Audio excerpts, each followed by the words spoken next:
Pronto, então vamos lá. Então, hoje a gente vai ter o seminário A Questão da Análise Leiga. Mas antes eu quero agradecer a todos os nossos patrocinadores, a psicanalista Fátima Godoy, os psicanalistas residentes Arlete Teixeira, Ruth França, Ivan Leporati, Franciele Santos e também ao engenheiro eletricista Diego Otero. Para quem ainda não conhece a nossa instituição, eu faço um convite para conhecer. Nós temos diversos grupos de estudo, cursos de psicanálise clínica, nós também oferecemos terapias psicanalíticas, temos vários produtos que depois vocês podem vir conhecer a gente no nosso Instagram, psicanálise.juizdefora. Eu vou agora apresentar o nosso palestrante. Então, vou ler aqui para vocês. Nosso palestrante é o Jonas da Cruz Amaral, ele já está aqui conosco. Ele é psicanalista pela SBPE, ele já formou aqui com a gente pela SBPE de Juiz de Fora. A formação de origem do Jonas é em filosofia, licenciatura pelo UFJF, especialização em tratamento dos transtornos de ansiedade e síndrome do pânico pela UniBF, e ele também é escritor, com 3 livros de poemas e 2 romances publicados. Então, espero que vocês gostem do seminário de hoje e vou passar a palavra, então, para o Jonas. Pode começar, Franciele? Pode sim. Bom dia, gente. Bom dia. Bom dia. Eu até preparei aqui, né, o título, a questão da... Bom dia. A questão da análise... Você. Oi? Boa sorte para você. Obrigado. Eu preparei aqui, né? Fiz um texto para falar para vocês.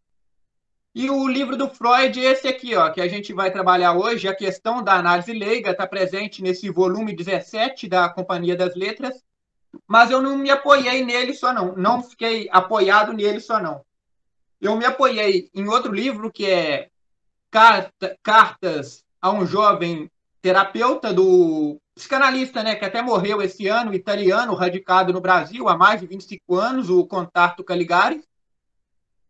Um outro escritor de ficção também, mais psicanalista, Luiz Alfredo Garcia Rosa, Freud e o Inconsciente.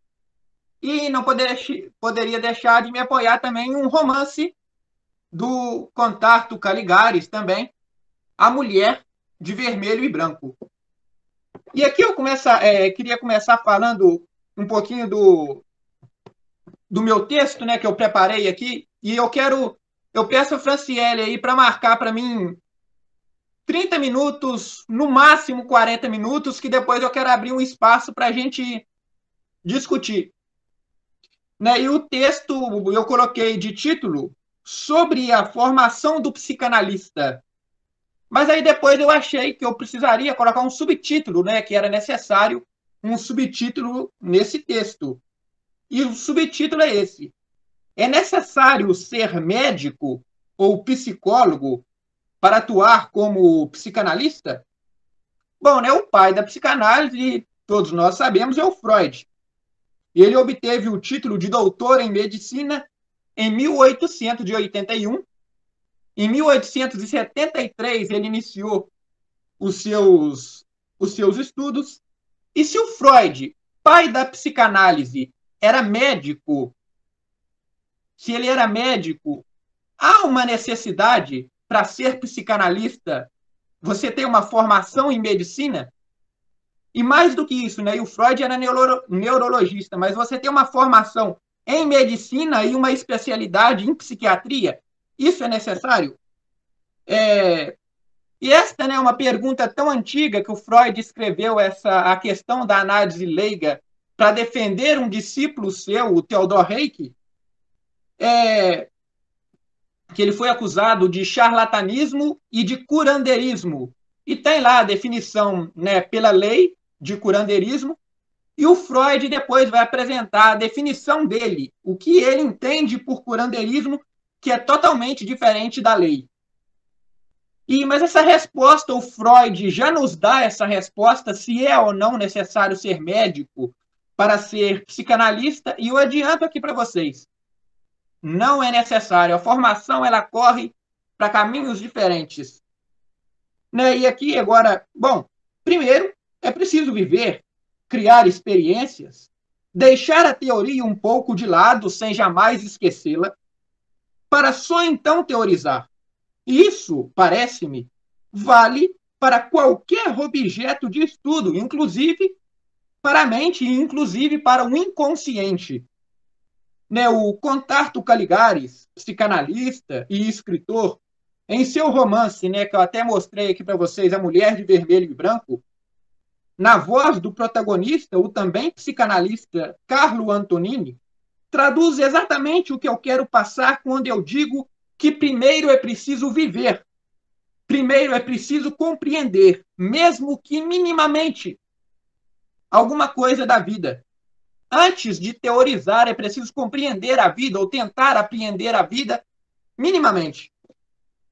Né? E aqui eu vou fazer uma citação indireta dele, né, que ele vai contar lá na Mulher de Vermelho e Branco. Ele vai contar um sonho erótico que ele tem com uma antiga namorada dele, que no caso nem é essa mulher de vermelho e branco, que ela chama Lili. Lili até o apelido dela, né, por causa do Bruce Lee, um golpe lá que ela... Depois vocês leem um livro, um golpe que ela deu num cara lá que estava tentando assediar ela no restaurante. E ela fala, num sonho, né, o Carlo Antonini, o personagem do Caligaris, psicanalista, eu acho que eu posso usar até um palavrão aqui, que entre aspas é o Caligaris que usa, ela diz no sonho assim pro Antonini, psicanalista do caralho, o que você sabe sobre a vida? Hein? Hein? Aí fecha aspas, né? E o personagem de Caligaris, já acordado, pergunta-se acerca do equilíbrio entre o mundo externo e a aparente calma que existe entre as quatro paredes de um consultório. E ele concorda com a provação, concorda com a provocação da antiga namorada que ouvira no sonho. E aqui eu acho que eu tenho mais ou menos a posição do Caligaris, né, ou do personagem do Caligaris. Né, aqui ele diz que, o Antonini diz que não confiaria em um psicanalista que ficasse circulando apenas nos porões da mente e se esquecesse, né, que eu acho que é o mais importante, de circular nos porões da vida, das alegrias, agora já sou eu falando, das alegrias, das tristezas da vida. O psicanalista ele tem que estar na vida, primeiro na vida, depois na teoria. Bom, e aí no livro Cartas a um Jovem Terapeuta, é um livro que eu indico também, do Caligaris. Nesse livro, Cartas a um Jovem Terapeuta, ele vai trazer importantes reflexões para a gente. E duas dessas reflexões diz respeito à vocação profissional e à formação do psicanalista. Eu acho que isso aqui tem tudo a ver com a questão da análise leiga, né, quando ele fala da formação. Porque uma moça vai escrever para ele e vai perguntar: ô Caligaris, eu quero ser psicoterapeuta, eu quero ser psicanalista, e será que eu devo fazer medicina com especialidade em psiquiatria ou psicologia? E o Caligaris vai dar uma resposta que é: bom, se você tiver no começo, né, lá com seus 18 anos, por aí, a sua primeira graduação, prestes a entrar na universidade, não hesite. Escolha medicina e psiquiatria. Ou medicina com e depois especialize em psiquiatria e psicologia. Agora, se você decidiu, né, se você decidiu isso, já tem a sua primeira graduação, já tem uma graduação, já decidiu isso pelo meio da vida, não volte. Porque a parte que você precisa aprender da psiquiatria, não é tudo da psiquiatria, não é tudo da medicina que você tem que aprender, nem tudo da psiquiatria. Não é tudo da psicologia que você tem que aprender, e isso você pode aprender depois. Não há déficit algum nisso. Né? Ele fala, tanto faz, de forma alguma, tanto o médico, psiquiatra, quanto o psicólogo clínico não se formam para serem psicoterapeutas. Né? E agora onde? Onde que é principal a principal formação, né, de um psicoterapeuta, ela não acontecerá em faculdade, não acontecerá nos bancos de academia, mas fora dela. E fora dela onde? Vou bater na tecla de novo. Na vida, em outra, em grupos de estudo. Senta na cadeira, bota o livro na mesa, na escrivania e lê. Conversa com as outras pessoas. Isso não tem necessidade de você estar num banco de faculdade, né? E aqui eu pulo uma grande parte, depois ele vai do meu próprio texto, né? E é o que eu falei, né? Não é dentro de faculdade. E agora eu acho que é preciso a gente falar um pouquinho da vocação, né? Que o Caligares fala, não é todo mundo que tem vocação para ser psicanalista, não é todo mundo que tem vocação para ser psicoterapeuta. E isso a gente sabe, né? E que a formação de um psicanalista, ela não tem nada a ver com formação universitária. Né? O cara precisa viver na pele, sentir, ter o sofrimento na pele. Ele só pode ir com o paciente dele até quando ele foi com ele. E, né, algo íntimo, pessoal, que transcende os bancos da academia. Né? E o que o Caligares vai falar são 4 coisas. Depois, só para não perder tempo, eu peguei aqui a última, ele fala que não tem tanta importância, né? Mas uma das coisas que ele, o Caligares, e eu falo, eu concordo com ele, que eu, Jonas, também gostaria de encontrar em um psicanalista, está aqui na Cartas a um Jovem Terapeuta, é uma boa dose de sofrimento. Porque se você não tem sofrimento algum, como é que você vai ajudar o outro? Não tem como. Pois é pouco provável que uma sessão de análise realmente aconteça sem que um sofrimento reconhecido impulsione o paciente. Né? E existirão casos, e isso é inevitável, né? Eu estou parafraseando aqui uma citação direta do Caligares, é inevitável, em que o psicanalista colocará em dúvida o seu trabalho. E é nesses momentos, nossa, cara, eu fiz errado. É nesse momento que ele deve lembrar que sabe. E aí, não apenas nos livros, mas porque sentiu na própria pele que a sua prática clínica funciona. E por que a sua prática clínica funciona? Porque ela curou ao menos um paciente. Ela curou ele, o próprio psicanalista. Alguém quer fazer uma colocação até aqui? Então, vou continuar agora, e aqui a gente rapidinho já está chegando na questão da análise leiga. Agora que o Luiz Alfredo Garcia Rosa, né, que morreu ano passado. Jonas, só um minutinho. Eu posso fazer a intervenção um minutinho? Quando você fala que ele diz que tem que ter um pouco de sofrimento, a gente às vezes faz um paralelo com a palavra que remete à questão da dor e ao sofrimento. Sim. Ele traz alguma explicação a respeito disso? Assim, a diferença da dor do sofrimento? O sofrimento é uma coisa que persiste, a pessoa vai convivendo com aquilo e aprendendo a lidar com aquilo, ou é uma dor que vem, que compreende, que cura? Não é uma coisa que precisa ser contínua, não. Você pode, né, ter aprendido a lidar com o sofrimento, mas como a gente sabe, né, no inconsciente nada deixa de existir. Entendi. Mais alguma coisa, Ivan? Beleza. Obrigado. Qualquer coisa aí vocês podem parar, tá? Tá, eu entendi. Só essa resposta que você deu esclareceu. Obrigado. E agora eu, usando o Garcia Rosa, né? O Luiz Alfredo Garcia Rosa, que todo mundo está cismando de adotar a psicanálise, né? A filosofia, a psicologia, a medicina, está todo mundo querendo puxar a psicanálise para ela. E o Garcia Rosa faz uma pergunta que eu acho interessante, né? Que é: aonde a gente deve situar a psicanálise? Aonde a gente deve colocar a psicanálise? E ele diz que uma resposta possível é em nenhum lugar pré-existente.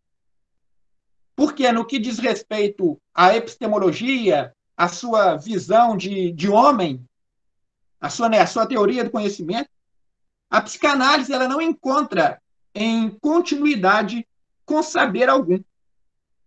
Mas isso não impede dela estar atrelada a um conjunto de saberes sobre o homem, que começou a ganhar corpo, né, a partir do século XIX. Agora vamos já entrar para a questão da análise leiga, né, diálogo com um interlocutor imparcial, que o Freud publicou pela primeira vez lá em 1926. Né, e esse texto é uma defesa que ele faz, né, contra a acusação sofrida por seu discípulo, Theodor Reik. Né? E aqui eu peguei aqui, né, o Reik, li em alguns lugares que ele era formado em psicologia, mas ele tinha licenciatura em filosofia e letras. Freud ajudou ele financeiramente, né? Em 1925, Reik é proibido de exercer a psicanálise porque não era médico, porque a psicanálise é entendida como uma prática médica. E aí formam dois grupos, né? Os que eram contra os leigos, e o que a gente tem que entender? O próprio Freud vai falar na introdução da questão da análise leiga. Os leigos eram aqueles que não eram médicos. Quando ele diz leigo, ele diz que não significa aquele cara que não sabe nada de psicanálise. É apenas aquele cara que não é médico. E esses que eram contra os leigos, o grupo que eram contra os leigos, eram quase todos americanos. E os que eram a favor dos leigos, quase todos europeus. Né, aqui eu falei que ele explica. Bom, né, e esse interlocutor do Freud, ele imagina que saber o que o psicanalista faz com o paciente que o procurou, o que o psicanalista faz com que o médico não pôde oferecer sua ajuda. E Freud faz um resumo, né? O psicanalista e paciente conversam um com o outro. O analista não usa nenhum instrumento e também não prescreve medicamentos. Eles conversam. Freud imagina seu interlocutor pensando com desdém, subestimando o valor das palavras. E o Freud fala, as palavras ela têm um grande valor, né? Porque é através dela que a gente expressa os nossos sentimentos, o nosso amor, o nosso ódio. E aqui uma coisa que é muito perigosa e, ao mesmo tempo, muito apaixonante, né? É que o Freud vai falar que as palavras podem causar grandes benefícios, como também, né, danos terríveis. E aqui, né, o Freud vai dizer, né, que para formar um psicanalista não basta apenas teoria.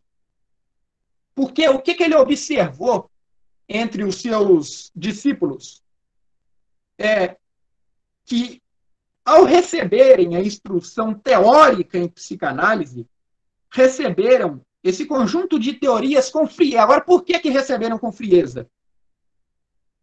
Né? Receberam esse conjunto de teorias como recebem muitas outras abstrações. Mas existe uma exigência crucial na formação do psicanalista.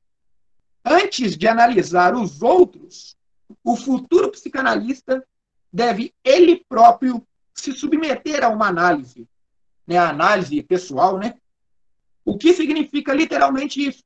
Vivenciar na própria alma os processos postulados pela psicanálise. E isso que permite os futuros analistas a adquirirem as convicções que mais tarde os guiarão em sua prática. E aí chega no capítulo 3, né, do presente texto aqui, da questão da análise leiga, o interlocutor do Freud quer saber o que a teoria psicanalítica pode nos falar acerca da gênese da doença neurótica, né, da origem da doença neurótica. E é necessário entender a origem da neurose, né, a meu ver, porque só assim vamos entender o objetivo da psicanálise que Freud irá apresentar a seu interlocutor. Vocês acham que é necessário eu falar isso aqui ou vocês acham que eu posso passar para frente, né, sobre a origem da neurose? Eu gostaria que você falasse, se pudesse, um pouquinho. E depois você pode me apresentar o livro do Freud de novo, porque eu estava ajeitando aquela hora. Depois você apresenta o livro. Eu gostaria de Oi. essas referências que foi apresentada no início do simpósio, colocasse lá no grupo, por gentileza. Acabando aqui, eu coloco todas essas referências no grupo. O livro do Freud, muito obrigado. O livro do Freud, Ivan, esse aqui, ó, é o volume 17 da Companhia das Letras, é o livro roxinho. Ah, tá. Ótimo. Aí tem vários textos aqui do Freud. Tá, jóia. O Futuro de uma Ilusão está aqui também. Né? Aí aqui eu citando indiretamente o Freud, né, ele vai dizer que assim surge a neurose. O eu faz uma tentativa, né, que a gente sabe que quem reprime é o eu, faz uma tentativa de extinguir, né, de uma maneira inapropriada, determinadas parcelas do id. E não obtém sucesso. Então há um conflito entre o eu e o id. E a neurose é a consequência dessa batalha. A gente sabe que o eu apanha aí de 3 lados, do mundo externo, depois a gente pode até discutir isso, o eu apanha do mundo externo, do id e do supereu. Né, isso aqui eu não coloquei no texto não, mas isso aqui, se a gente quiser discutir depois, dá discussão. Né, e é preciso observar que esse conflito não gera a condição para a doença, ou seja, as oposições que ocorrem entre a realidade e o id não podem ser evitadas. O eu é um mediador dessas partes. Em síntese, nós podemos dizer que a condição para a doença neurótica é a circunstância de que o eu recorre ao insuficiente meio de repressão para lidar com este conflito. É bom lembrar que todas as repressões decisivas ocorrem na infância. E por que ocorrem na infância? Porque o eu, na infância, ele é mais fraco. E o Freud, agora, né, ele vai nos mostrar que a psicanálise trata das enfermidades neuróticas respondendo a uma pergunta do seu interlocutor imparcial.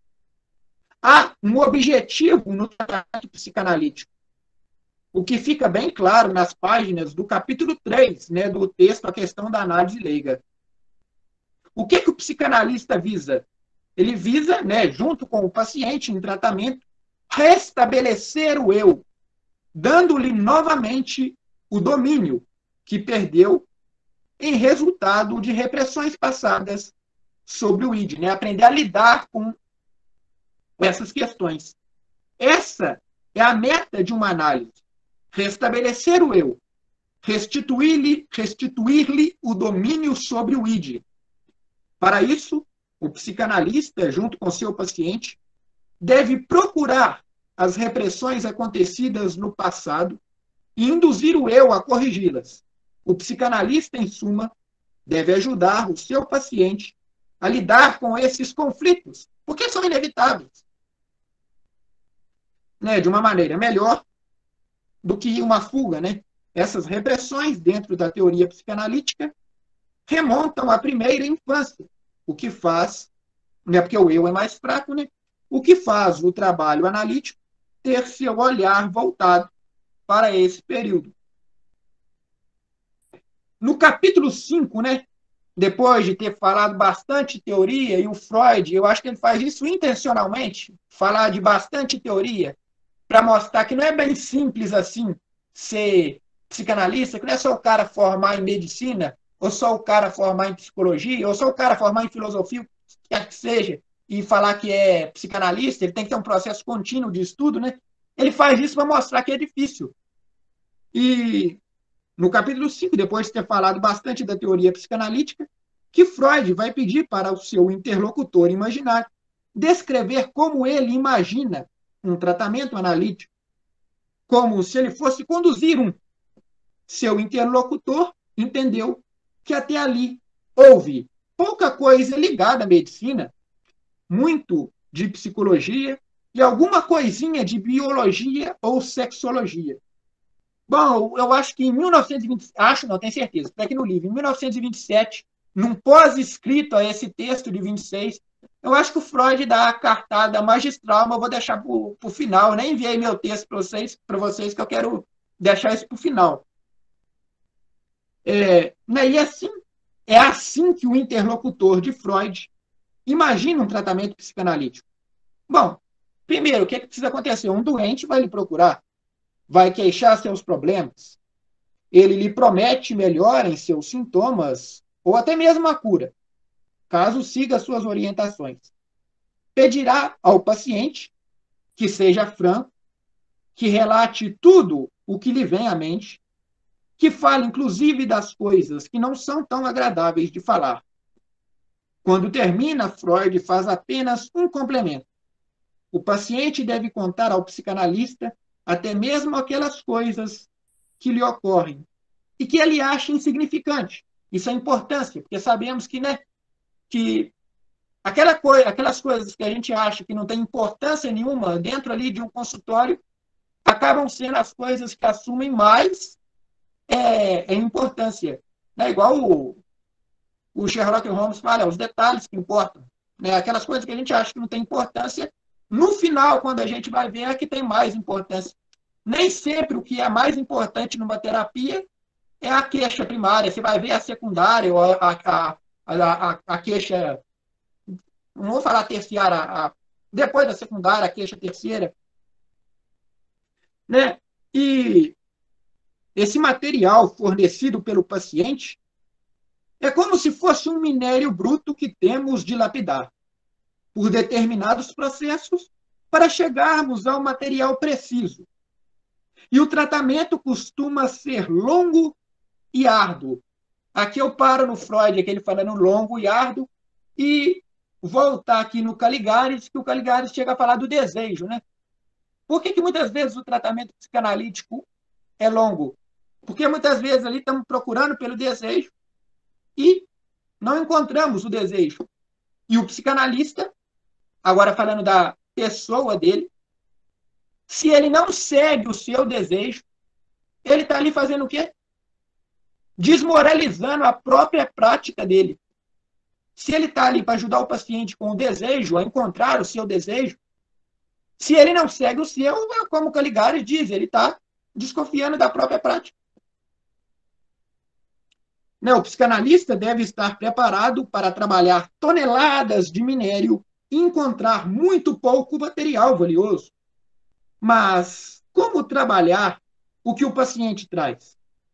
Tudo o que o paciente nos diz, suas ideias espontâneas, nem sabemos a regra fundamental da psicanálise. Né? Não tem muitas regras. A regra fundamental é a associação livre. É falar aquilo que lhe vem à cabeça.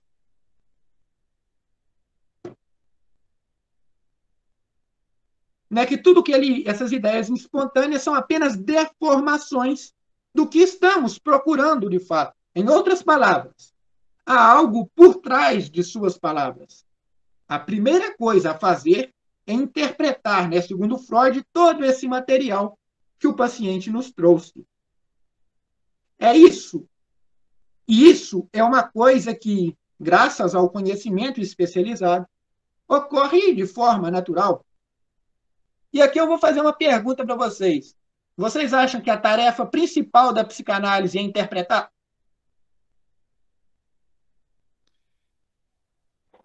Eu não vejo como uma interpretação. Na realidade, precisa ter uma escuta. Sim. Mas a escuta, a interpretação, ao meu ver, está entre o que o paciente fantasia e constrói ali na sua narrativa e a escuta. Isso, porque a verdade, né, é a verdade do paciente, não a verdade do psicanalista. Isso. Não é a verdade nem do paciente, nem do psicanalista, porque eu vejo que o paciente, na minha pequena experiência, todos nós somos pacientes, né? A gente constrói uma narrativa para expressar o que nós estamos querendo falar ali, naquele momento, na nossa associação livre. Então, se nós ficarmos presos à interpretação do que ele está contando, ao mesmo tempo você tem que entender, porque é uma narrativa, mas ficar atento a esse espaço que há entre os interlocutores, que é o emissor, que é o paciente, e, na realidade, você é o receptor, que, às vezes, pode acontecer de o analista emitir alguma coisa, uma intervenção, uma pequena intervenção, e ele ser o receptor. Então, muitas vezes eu vejo que nessa associação livre, a interpretação, o que precisa estar muito atento, que é uma atenção plena, eu chamo de atenção plena, nesse espaço entre a emissão dessa narrativa e essa escuta do analista, porque ali é detectado, muitas vezes, o que está implícito no que o paciente constrói. Uma coisinha ali que ele acha, igual a gente estava falando aqui, que essa importância, você ali com a sua escuta apurada, você consegue pegar. Eu vejo assim, porque eu passei por uma experiência recente com uma paciente que ela falou assim, olha, eu estou pretendendo me dar alta porque eu estou muito bem, melhorei muito, muito obrigado, eu estou ocupando o lugar de outras pessoas. É o discurso que a pessoa constrói ali, não é? Aí eu só falei assim, que ótimo, né? A senhora está se sentindo bem, né? É muito bom, a gente fica satisfeito da senhora estar se sentindo bem. A senhora fica à vontade, porque eu não dou alta em paciente, o paciente se dá alta, né? Então eu só falei assim com ela, mas assim, e esta semana a senhora tem alguma coisa para trazer referente a do último encontro, né? Da última sessão até hoje? A senhora tem alguma coisa para falar, assim, que... Aí, nesse momento, ela estava tão envolvida em sair, em parar, que ela soltou. No que ela soltou, isso era muito mais importante do que toda a análise que foi feita. Para ela, porque estava ali represado, estava ali... Era a grande questão que ela trazia dentro dela, do sofrimento que ela trazia, que estava assim... precisava ser trabalhado muito. Aí foi assim. Então, assim, a gente tem que estar muito atento, você está entendendo? Muito, é uma atenção plena mesmo, sem julgamento, sem comparação. Análise. Oi, Ivan, e dessa paciente aí, não sei como é que você enxergou. Você enxergou, assim, como uma resistência dela? É uma resistência. Alta, assim? Ela é uma resistência porque ela não queria mais falar dela, para não chegar onde chegou. Entendeu? Que era a grande questão da relação dela com o marido, que nunca veio muito claro nas sessões. Né? Não veio muito assim. Então, às vezes, e eu não, em momento algum nas outras sessões, eu consegui pegar essa, sabe? Mas a forma como eu fui conduzindo, eu pude proporcionar a ela essa abertura. Ela não precisa ser no primeiro dia, não precisa ser no segundo, não tem uma regra, não tem. É uma coisa que vai. É ali, não pode ter pressa, não tem nada disso. Acontece. E ali, do momento, o negócio você falou.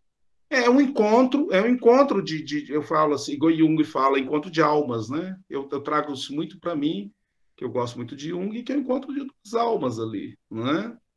E o que o Freud vai falar também do elo emocional, né, entre o psicanalista e o paciente, que isso aí, depois eu vou até falar aqui, vai valer muito mais do que o diploma. O paciente se impressiona muito pouco com o diploma, precisa mais desse elo emocional. Exatamente. E essa acolhida, ela existe, mas é uma acolhida de...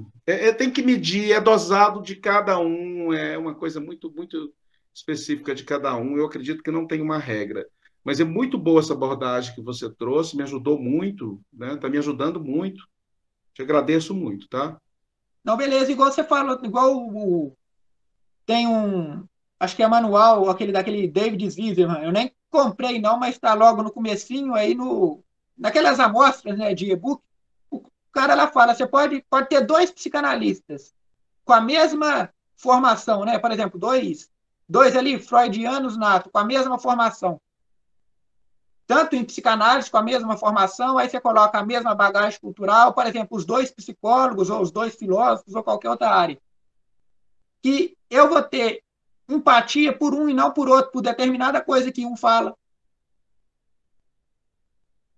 A transferência, né, o Caligares vai falar, já começa, né, pelo seu consultório. Se já é perto da casa do cara, o cara vai gostar do seu... Já vai ter um início de transferência ali. Podemos considerar, eu não sei, eu já li isso, mas eu não lembro onde eu li, que existe ali uma intenção, ali existe um desejo. E a psicanálise vai trabalhar justamente isso, né, o desejo. Ali existe um desejo, e esse desejo ele é representado de diversas formas, até no comportamento. Mas a gente não pode ficar atento ao comportamento, mas a gente percebe que e isso é necessário.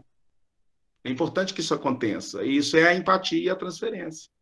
Mas ali tem um desejo. Tem um desejo, e é onde nós devemos, nós analistas, nós temos consciência de que isso existe, mas nós devemos não viver esse desejo entre o paciente. Não podemos ficar com a atenção voltada para isso, observando isso, porque aí nos foge a atenção plena da escuta. E é justamente, né, o paciente. Eu atendi uma moça aqui online que ela não tem nada. Ô, Jonas, eu não tenho nada o que falar. Aí foi o dia que ela soltou mais coisas e coisa com o pai também e chorou copiosamente. Ô Jonas, o choro, eu percebo muito que o chorar é assim, eu percebo muito que ele vem na primeira sessão. Tem acontecido, eu tenho observado isso, que é um desabafo. Depois ele retorna, que o choro ele tem uma representação, né, da emoção ali profunda do paciente que ele sente, né, um sentimento, uma emoção. Depois ele aparece quando chega muito próximo, ou quase, no ID, revelando ali através da associação livre. Que tá doido, o ID, doido para pular para fora, né? Eu percebo isso. E ali fico eu intermediando, não é? O superego falando assim, ali, não você pode, não vai falar, isso vai ficar aí. Isso vai ficar aí. E o ID querendo expressar. Então, quando acontece dele perder o controle, esse eu dele perder o controle, vem o choro. Aí aparece, aí ele faz transparecer ali, através desse sintoma, esse algo reprimido, que está ali incomodando. Aí isso parece dissolver, assim, na associação livre, e existe uma compreensão, um entendimento do paciente que ele se alivia. Não sei, bota para fora. Eu nunca peguei paciente assim de chorar na primeira sessão, não. Eu tenho observado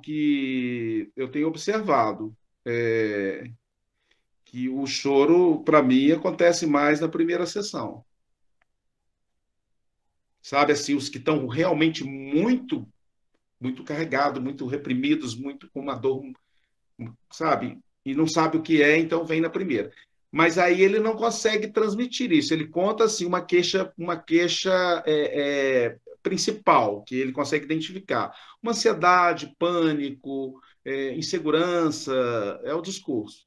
Aí a secundária vem com a relação que isso tem, que ele relaciona isso com alguma coisa. Por exemplo, o meu trabalho, minha família, ele vai fazendo essas conexões. Toda. Não sei, acho que é de família e tal. Então, nessa questão da apresentação da queixa principal e da secundária, a forma como chega, isso depende muito do paciente. Ele traz essa emoção, porque ele colocando emoção, ele se vitimiza, eu percebo isso. E isso satisfaz, ele se satisfaz ali. É uma realização para ele chegar até ali e fazer isso. E aqui a gente vai até ver aqui também que o Freud vai falar do benefício, né? Do benefício da doença. O benefício é isso mesmo, o benefício da doença, porque eu percebo que, assim, por isso que eu te fiz aquela pergunta da dor e do sofrimento, porque eu vejo essa dor como aliada e não como inimiga, porque essa dor ela é que leva o paciente a ele mesmo. Que leva o paciente, não, que nos leva, nós, né, a algo que nós precisamos. Mas permanecendo o sofrimento, ele vai trazer psicopatologias, ele vai trazer doenças e vai manifestar no corpo esse sofrimento. Então, quanto mais perdura-se um sofrimento, mais a tendência de dores.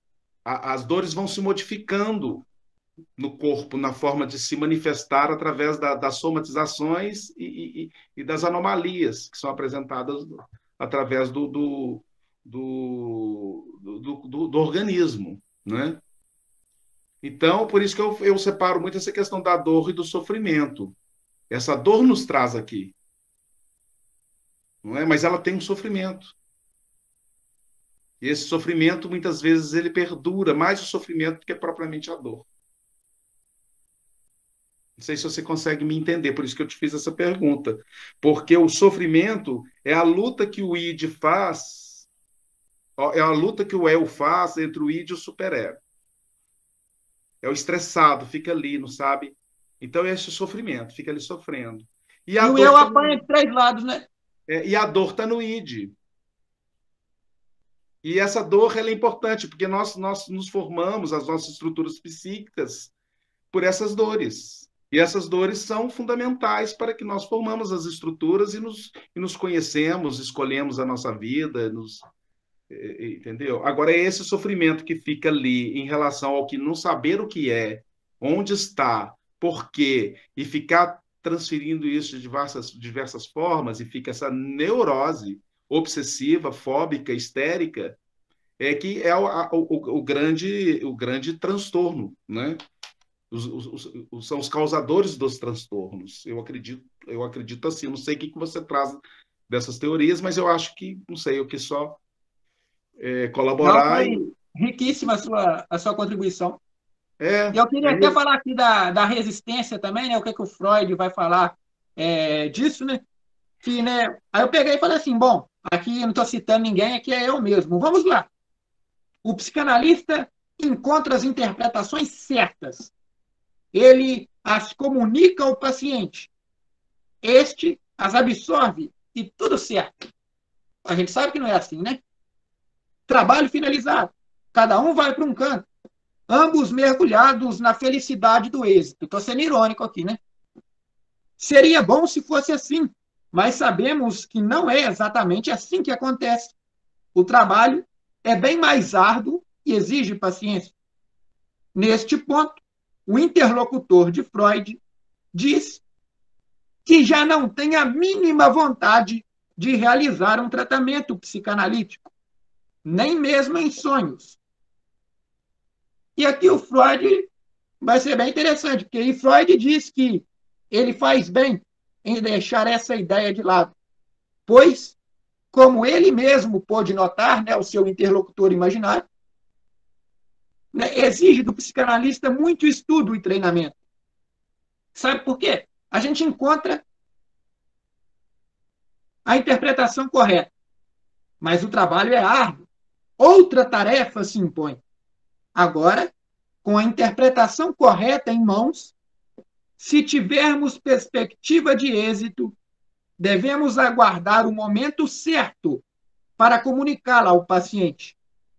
E aí, qual que é o momento certo? Só a experiência irá nos mostrar. Isso é questão de tato, de percepção.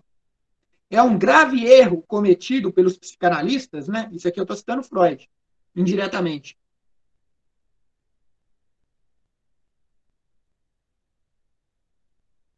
Logo que encontram as suas interpretações, jogá-las na cara do paciente.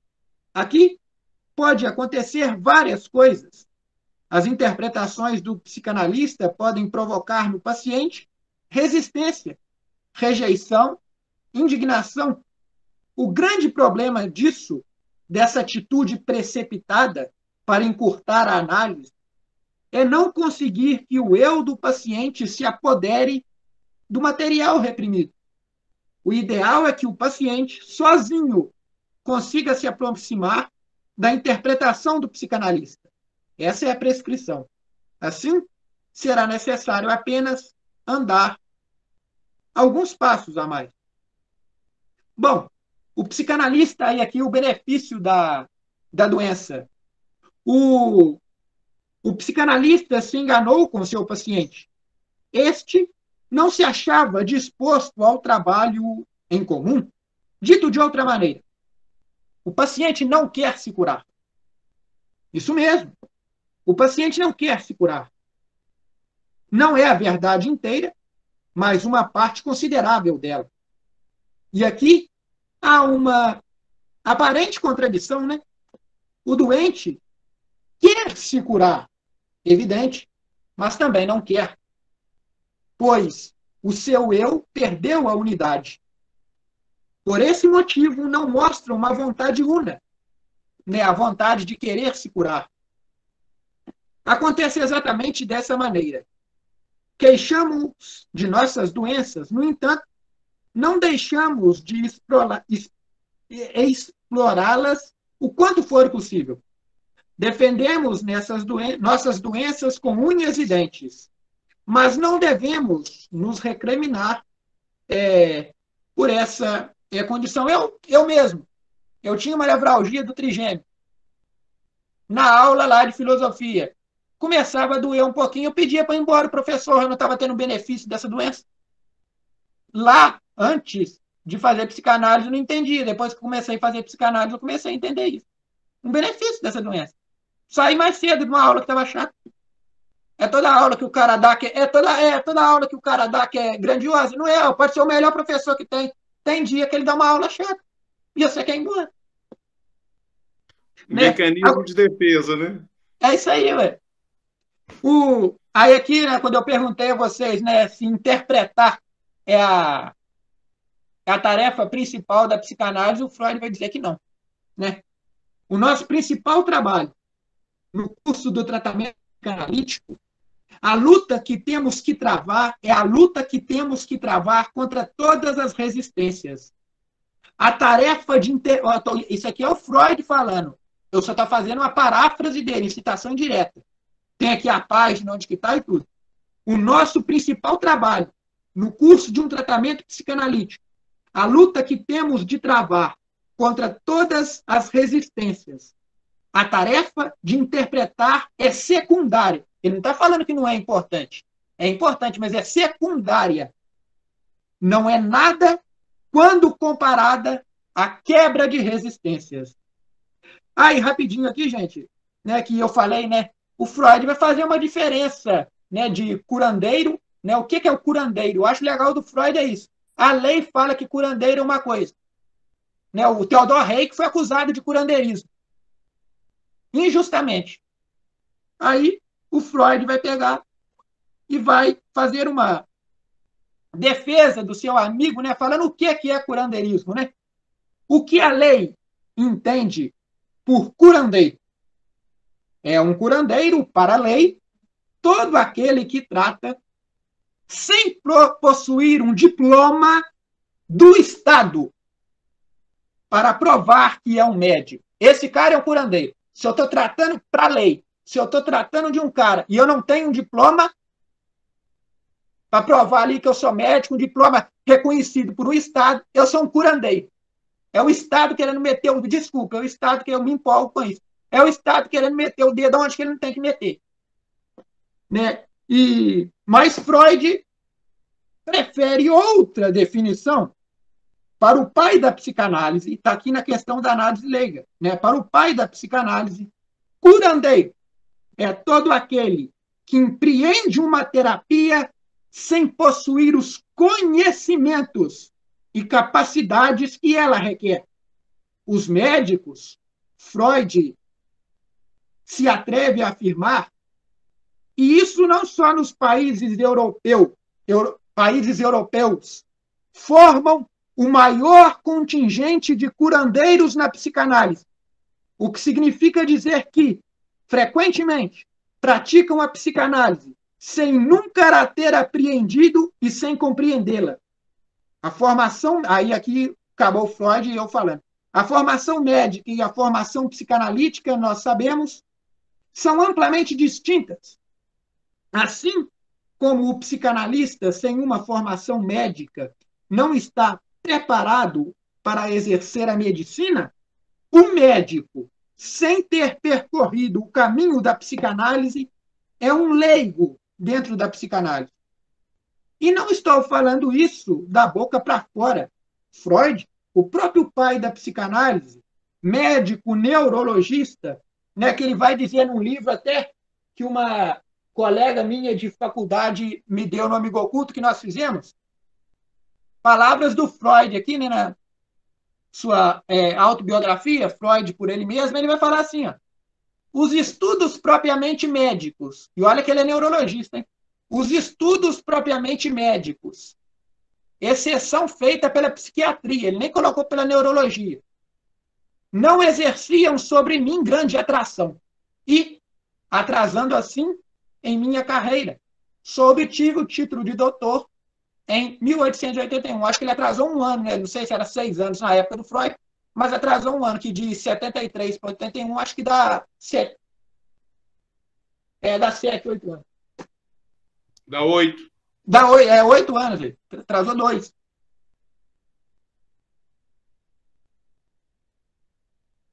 eu ver aqui. Ó, o médico, durante a faculdade, isso citando Freud, o médico, durante a faculdade, recebe uma formação que é mais ou menos oposta da que ele necessitaria como preparação para a psicanálise. O médico, em suas aulas na academia, teve sua atenção voltada para acontecimentos objetivamente verificáveis de anatomia, física e química. E aqui agora citei o Freud aqui na questão da análise leiga, agora eu falando por mim mesmo. A formação universitária do psicanalista, a meu ver, pouco importa. Filosofia, né, minha área. Caligares, formado em filosofia também, o Garcia Rosa, só que o Garcia Rosa também era psicólogo. Nutrição, farmácia, matemática, história, medicina, ou nenhuma formação universitária. É um saber próprio. Psicanálise é um saber próprio. Como é o caso, né, da nossa gigantesca Melanie Klein. Ela entrou em medicina sendo analisada, eu acho que foi pelo Férez, em um assim, dos primeiros discípulos de Freud. Ela queria cursar medicina, mas depressão, tal, e ela não conseguiu, chegou a estudar história e artes, eu acho, mas não se graduou-se. O que importa é que o indivíduo tenha trilhado um caminho dentro da psicanálise. Aí eu cito Freud aqui indiretamente. Não está acabando a minha parte aqui, tá, gente? Para depois a gente poder discutir se vocês quiserem. Não faz diferença para o doente que o psicanalista seja médico ou não. Os atributos pessoais do psicanalista são bem mais importantes. E é eles que o tornam digno de confiança e não um diploma. Pode-se pensar que seja prejudicial ao tratamento, o paciente saber que seu psicanalista não é médico e que, em diversas situações, não possa dispensar o apoio de um. Os doentes se acham dispostos a aceitarem a cura de onde quer que ela seja oferecida. E isso causou um profundo desgosto na classe médica. Freud falando, sou eu não.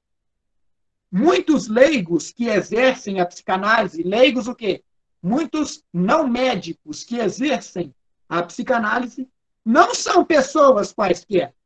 São doutores em filosofia, pedagogos, né, como a própria filha do Freud, a Ana, e algumas mulheres com uma enorme experiência de vida e personalidade acentuada. E aqui eu vou terminando meu trabalho com a frase mais genial que eu acho do Freud, a passagem mais genial. Aí eu falo aqui, né? Aqui, o presente trabalho vai chegando ao fim, né? para a gente poder discutir, caso vocês queiram. Sou praticamente obrigado a colocar um ponto final nele, pois toda essa obra de Freud pode muito bem ser resumida em suas palavras, suas próprias palavras, né? Comentei no início do trabalho, né, que em 1927, o pai da psicanálise, eu coloquei num trabalho que eu fiz lá na SBPE, e o Ricardo lá corrigiu, eu coloquei o poderoso chefão da psicanálise e mandou tirar. Aí, o poderoso chefão da psicanálise acrescentou ao texto a questão da análise leiga um pós-escrito. E este, pelo peso do argumento, é digno de uma citação direta. E aqui é as próprias palavras do Freud, do jeito que ele escreveu. Há algum tempo, analisei um colega que terminantemente contrário a que um médico, que um não médico exercesse alguma atividade médica, né? Entendendo como se a psicanálise fosse uma atividade médica. E, gente, pelo amor de Deus, não estou atacando os médicos, não. Estou falando o que o Freud falou. Aí o Freud falando, ó, eu lhe perguntei certo dia, né? Ao que o Freud perguntou para o cara. Já estamos trabalhando há mais de 3 meses. E lembre-se, há mais de 3 meses, na época do Freud, ele costumava ver o paciente dele 5 vezes por semana. O mesmo paciente, né? E aí, certo dia, eu lhe perguntei, já estamos trabalhando há mais de 3 meses? Em que momento de nossa análise eu tive ocasião de recorrer aos meus conhecimentos médicos? O Freud era médico, ele podia recorrer aos conhecimentos médicos dele numa análise. E aí, né, o amigo dele, que não só médico, que pode exercer a psicanálise, ele admitiu que isso nunca acontecera. Né? E aqui, o doente não está preocupado com a autoridade médica, pois ele atribui essa autoridade com base em sua transferência afetiva. O que se pode dizer é que, para o paciente, a posse de um diploma médico está longe de impressioná-lo, citação indireta de Freud. Como o médico acredita, né? Pelo menos na época do Freud, acho que hoje tem médico inteligente que não vê dessa forma, mas na época do Freud os caras se sentiam os bambambãs, né? Era médico e advogado que eram os bambambãs da sociedade. Existe psicanalista leigo profissional, aquele que não é médico. Esse psicanalista não terá nenhuma dificuldade em conquistar o respeito que lhe é devido. Isso que eu admirei muito em Freud. Ele saiu em defesa de um discípulo. Podemos concluir o seguinte, aqui já sou eu dizendo. A psicanálise é um saber próprio. Apesar de ter bebido em diversas fontes, Freud criou uma teoria nova e conseguiu ter a sensibilidade de perceber que a palavra tem uma capacidade de amortizar os sofrimentos inerentes ao ser humano. E aqui, agora eu acabei o trabalho, mas só queria contar uma curiosidade do Freud, que está nesse livro aqui, ó, na biografia do Freud, escrito pela Elizabeth Roudinesco, que ela não é psicóloga, ela é historiadora. E o Freud estava ficando famoso, então o poeta Bruno Goetz, eu acho, não sei se é assim que pronuncia o sobrenome do cara, ele procurou o Freud, estava com uma nevralgia, e o Freud atendeu o cara. Sentou lá, conversou com o cara contou a história dele, a infância dele, e o Freud chegou pro cara e falou assim, meu amigo, e o cara leu uns poemas dele pro Freud, e o Freud falou, meu amigo, seu problema não é para psicanálise, cara, vai viajar, vai... E aqui, ó, olha que bonito do Freud. Arrancou do bolso, não sei quanto que vale, né?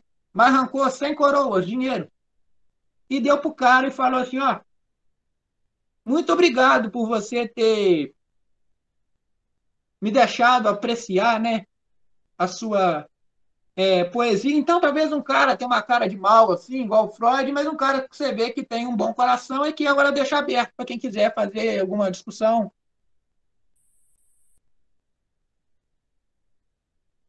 incrível essa finalização aí que você traz, porque é muito interessante essa observação, né?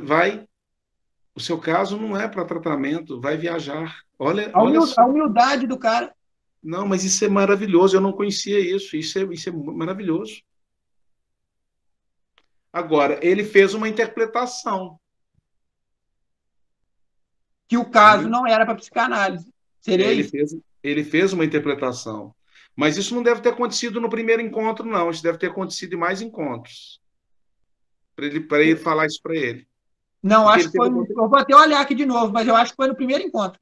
Será porque ele leu os poemas dele? Não, o cara recitou para ele na hora. Recitou para ele na hora. Ah, recitou para ele na hora. Então pode ter sido. Pode ter sido. Eu vou voltar aqui para ver se foi no primeiro encontro mesmo. Eu tenho quase certeza que foi. É, muito legal. Muito bom.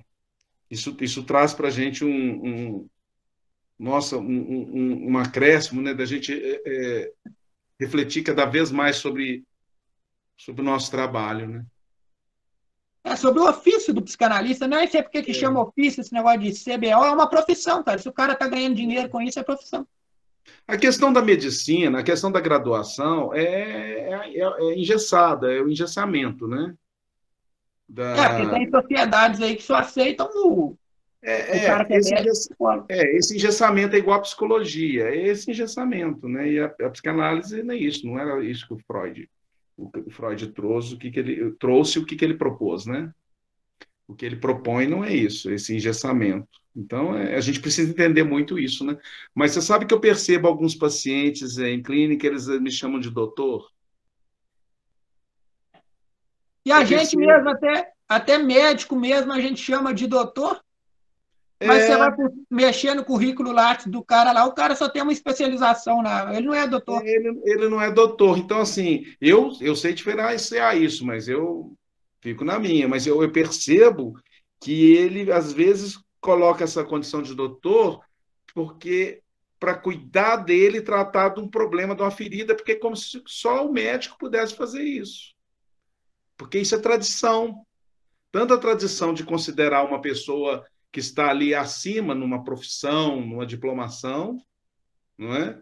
Como a questão também de que quem cuida e trata é o médico.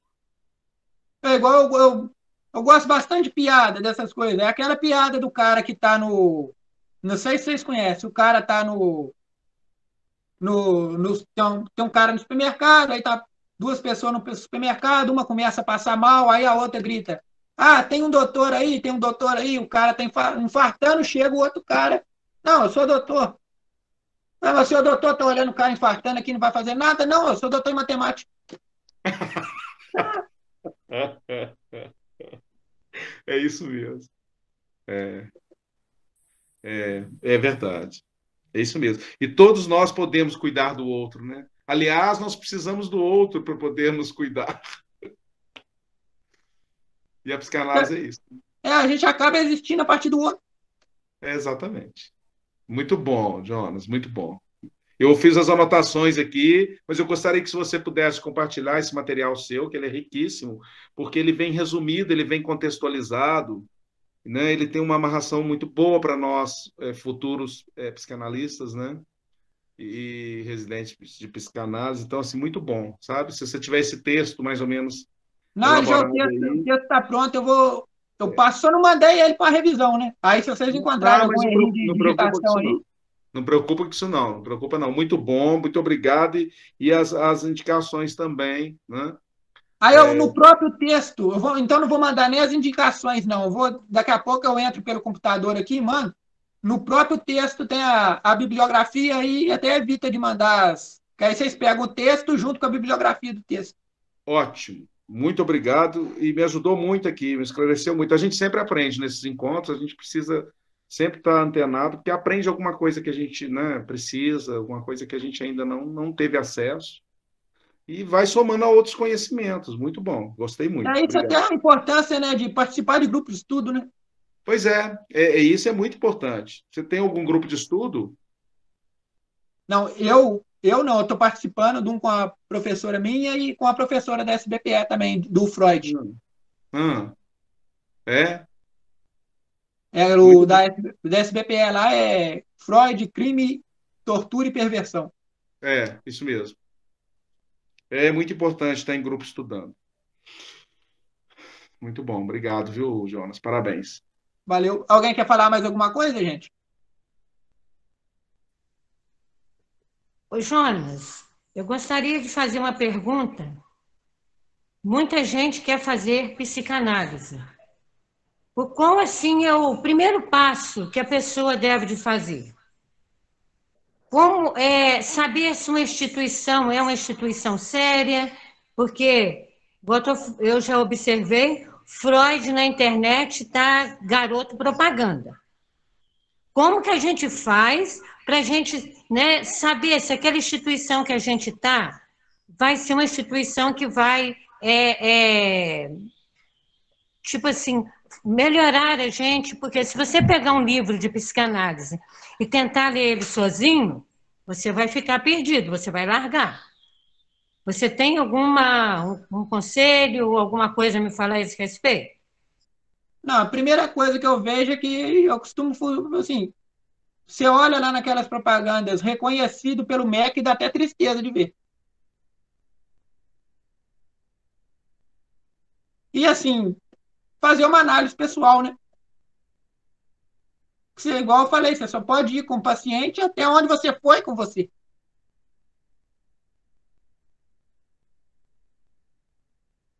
Eu posso ajudá-lo, assim, conversando com a Beth também a respeito do que ela traz. Eu vejo muito, assim, também empatia, onde você se encontra. É bom analisar, né? Fazer toda uma indicação, uma referência, mas essa empatia, essa transferência é como se estivesse dentro do consultório. Precisa ter também com a instituição, com o curso, com as pessoas. É interessante, né? E só experimentando que a gente tem a oportunidade de perceber isso, convivendo, não é? E a transferência está na vida, né, Ivan? Não é só dentro do consultório. E vai de cada um, né? Mas eu acho pertinente essa pergunta dela, e eu não sei o que você tem mais a falar aí para poder ajudá-la, porque a gente, às vezes, no decorrer da vida, a gente pensa uma coisa, né? Quando inicia, quando está ali, uma coisa que a gente quer. E durante a gente já quer outra coisa, já não quer, aquilo ali já não satisfaz mais, já não agrada mais. Mas essa seriedade, essa seriedade é o que muitas pessoas às vezes buscam, porque para não perder assim o tempo e não se frustrar, né? E tem muita proposta mesmo na internet, tem várias. Tem curso de psicanálise em um ano 6 meses. por 12 parcelas de 99 reais. Tem. E completo, você olha a apresentação lá da escola, da instituição, você fala assim, gente, que coisa. Arte toda bonitinha. Mas foi o que a Beth disse, estudar sozinho. Ivan, porque... Mas igual eu falo assim, você pegar um livro, se você é leigo do leigo, né? Se você pegar um livro para você ler, se você não tiver um pouco de conhecimento básico da psicanálise, você vai largar o livro de lado. Beth, mas eu acredito muito no autodidatismo. Assim, a gente não pode, porque as pessoas são diferentes, e nas suas diferenças a gente encontra os seus valores, as suas competências, os seus talentos, né? O que a pessoa objetiva. Eu acredito no autodidatismo, sabe? Nós encontramos na sociedade pessoas que não tiveram acesso, às vezes, à escola, ou uma sociedade, ou um grupo de estudo, e são pessoas que se dispõem ali, estão lendo, mas eu gosto muito dessa troca, tanto é que eu estou na sociedade, na SBPE, por isso, porque eu gosto muito dessa organização de pessoas em prol de um conhecimento. Eu acho onde tem mais de uma pessoa em prol do conhecimento, que é um grupo de estudo organizado. A escola nada mais é do que uma organização que organiza o material, que organiza esse saber, esse acesso aos conteúdos, para, de certa forma, facilitar o entendimento e a compreensão. Então, assim, eu sinto necessidade disso, mas tem pessoas que, às vezes, elas têm o domínio de uma obra. sim, estudam. Eu acredito que tem pessoas que já estudaram e estudam Freud assim, e nunca frequentaram uma escola, sabe? Isso vai da necessidade de cada um, né, Jonas? Ah, sim, é de Essa cada um. O questão da problema é para poder transferência da exercer a profissão, empatia, né? hein? O problema é para poder exercer a psicanálise, né? Você É, mas às estudando vezes por a conta própria. pessoa, mas às vezes a pessoa no caminho, ela pode se sentir motivada a buscar, né, esse diploma, esse reconhecimento, né? Mas também ela pode perceber que ela não é para a área, mas que ela gosta de estudar, de se conhecer, mas ela não vai praticar isso, ela não vai ser um Não analista. vai para a clínica, né? Vai para a Ela não coisa vai ser um pessoal dela. analista, né? Quando eu entendi a diferença entre psicólogo, terapeuta e psicanalista, é que eu realmente vi que o que é a psicanálise. E eu peguei aqui a moça, tem até meu sobrenome, Raquel Freire do Amaral. Ela escreveu um texto, depois eu até mando o link para vocês do texto, né? Mas eu peguei só uma parte aqui que eu achei importante, é pequenininha, só isso aqui. Ó. O texto dela chama Freud não é pai da psicologia. A diferença na formação do psicólogo, do psicanalista e do psiquiatra. Bom, do psiquiatra a gente nem precisa entrar aqui, para psiquiatra é especialidade da medicina. Mas aí abre aspas para ela, né? A diferença primordial entre psicologia e psicanálise é que a psicologia, enquanto ciência e profissão, tal como consta no juramento do formando em psicologia, e regida a partir de um conselho científico, necessita de argumentos que sustentem o metafísico. Para a psicologia, há que se explorar algo palpável e visível, tal como os comportamentos. Já a psicanálise, né, aquilo que a gente discutiu aqui, o que interessa é o desejo do sujeito. Você vai mais a fundo, você vai no inconsciente do cara. Agora, quando Sim, você é fala... o desejo, é o sujeito e o desejo. Aí quando você fala, né, a gente não está fazendo crítica nenhuma à psicologia, crítica nenhuma à medicina, mas eu acho que essas três saberes, né, ou três ciências, depende do jeito que você enxerga a ciência, você pode falar, se você olha pelo Karl Popper, a psicanálise não é ciência, você não pode testar. Mas, aí eu vi uma moça um dia na internet, e ela falou um negócio bem interessante. Tá, ok, vamos falar, psicanálise não é ciência, mas a ciência resolve tudo. A ciência consegue explicar tudo? Eu achei isso genial.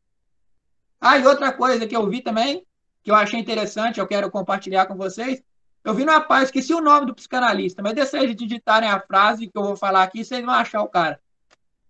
Eu vi no Instagram isso. O cara falou, todo psicanalista é um ex-maluco. Aí eu completei dizendo, né? E alguns, né, no caso eu, continuo sendo. Porque o que é normal? É uma boa coisa que para discussão, o que é normal? Pode um paciente no Ivan, o Ivan falar, nossa, mas esse cara tá muito doido demais. Olha o que o cara tá fazendo. O cara pode ir em mim, não. Esse cara tá fazendo, né? O cara não tem nada de anormal nisso, não.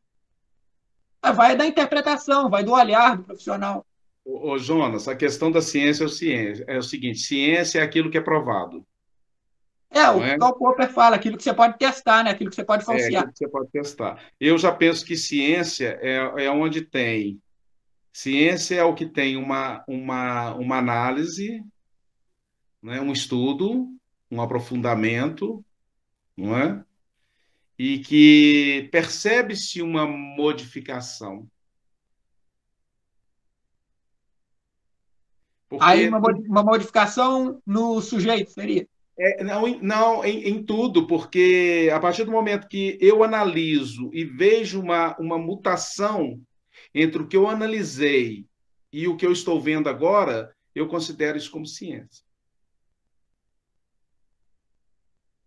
Entendeu? Não, entendi, mas... Porque igual eu falei aqui do Karl Popper, né? A gente não pode Porque a pessoa pega esse conceito do Popper, de que a ciência é aquilo que pode ser testado na experiência, aquilo que pode ser falsificado. Mas é só o conceito dele que está certo? Aí sabe o que acontece? Isso daí inibe as pessoas, porque, por exemplo, se eu não tenho dinheiro para estudar, se eu não estou dentro de uma instituição, então eu não tenho acesso à ciência, eu não sou ninguém, entendeu? Nossa, a ciência é importantíssima, mas não é tudo. Todos nós podemos sermos uns gênios. Nós somos gênios, todos nós. Aí tem gente que fala, Ivan, da Melanie Klein, ela não tinha ela tinha apenas, ela não tinha formação universitária, mas ela era uma exceção. Gente, não pode ter exceção entre o pessoal que está aqui na sala? Não pode ter exceção entre as pessoas que a gente conhece? O problema é que eu vejo, assim, a questão que nós estamos vivendo hoje é que a Beth traz aí, virou produto. E se não é produto, as pessoas não consomem. E se não é produto, não é ciência. Entendeu? Então, assim, a gente fica muito perdido nesse mundo que tem aí na internet de ofertas. Realmente, o que a Beth falou, né, Beth? A pessoa fica perdida, porque como que ela vai saber? E hoje está todo mundo dando aula de tudo. Se você procurar no Instagram, no Facebook, todo mundo dando aula de tudo. Não, e é um direito de todos. O sol nasceu para todos. Agora, eu posso escolher e eu tenho que experimentar. É o direito, né? Isso é ciência. Eu não teria chegado aqui se eu não tivesse passado pelo que eu passei, nenhum de nós. E isso a gente deve considerar muito, que a maior escola que existe é a da vida. Até o que eu falei aqui do Caligares, né? Eu gostei muito, exatamente. Não é? Então, é isso. A gente precisa acolher o que a pessoa traz e não o que ela representa ou o que ela o que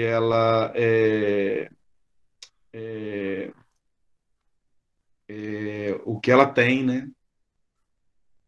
Então, é o que ela traz. Psicanálise é isso. É a acolhida do que a pessoa traz. E não sei como é que você vê isso, Ivan, e o pessoal daqui é um querendo brigar com o outro, eu sou mais importante do que você é mais importante, da profissão, né? A própria psicologia, eu sou mais importante do que você, eu resolvo os problemas do outro. Tem gente querendo puxar a psicanálise para eles, gente querendo desmerecer a psicanálise, que a psicanálise não é nada. Eu gosto muito dessa palavra, acolher. Esse acolher, ele é um olhar, mas esse olhar tem que tomar cuidado porque ele pode induzir e modificar. Então, tem uma dosagem desse acolhimento que você precisa, porque o paciente ele precisa falar. Mas ele tem que falar o que está preso. Não falar o que está solto. E aí ali vem aquela do Caligares, não, do Freud, né? Que a tarefa principal da psicanálise não é interpretar é uma tarefa secundária, é quebrar a resistência. Exatamente. Fazer a pessoa falar. Então, assim, nós estamos aqui agora aprendendo muito, né? Muito obrigado. Isso é ciência. Alguém quer falar mais alguma coisa, gente?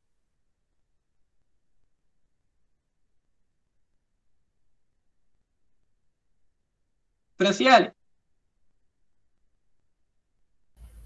Oi. Podemos encerrar, então? Se você quiser encerrar. Então tá joia. Então vamos encerrar o seminário de hoje. Quero agradecer ao Jonas pelo seminário tão enriquecedor que ele trouxe aqui para a gente. E também vou convidá-los a participar do próximo seminário, que é no dia 20/11, e o tema será o terapeuta ativo, Reich, e será com a nossa aluna de Barbacena, Amanda Nascimento. Então, muito obrigada pela presença de todos e até o próximo seminário. Tchau, tchau, gente. Agradeço a presença de todo mundo. Jonas, obrigado, Fran. Ivan, obrigadão. Gostei demais do seu também. Primeiro dia. Valeu. Estamos juntos. Se precisar de mim, estou à disposição. Pega meu contato, a gente vai conversando. Estou à disposição. Eu tenho você no Instagram. Então, abração. Tchau. Tchau.